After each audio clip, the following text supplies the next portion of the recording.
বহুল অপেক্ষার পর অবশেষে আগামীকাল অনুষ্ঠিত হতে যাচ্ছে বাংলাদেশ সরকার নির্বাচন।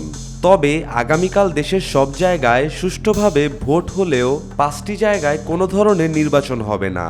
সবার মনেই প্রশ্ন জাগতে পারে, কী কারণে 5টি জায়গায় ভোট অনুষ্ঠিত হবে না।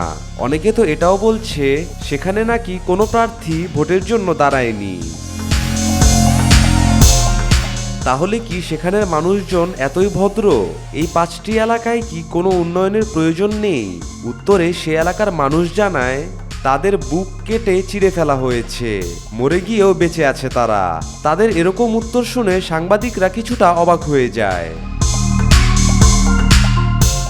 আসলে হচ্ছেটা কি? এটা কি সত্যি ঘটনা নাকি কোনো রহস্যে ঘেরা মিস্ট্রি গল্প? চলুন আমরা সে 5টি এলাকার নাম শুনে আসি, তাহলে আমাদের মনের সব সন্দেহ দূর হয়ে যাবে। 1. ডিবি হারুনের ডিবি অফিসে। 2. ধানমন্ডি 32 নম্বরে শেখ মুজিবুর রহমানের বাড়িতে। 3. ছাত্রলীগের পুটকির চেতনায়। 4. ওবায়দুল কাদেরের অন্তরে। 5. শেখ হাসিনার বুকের ভেতর।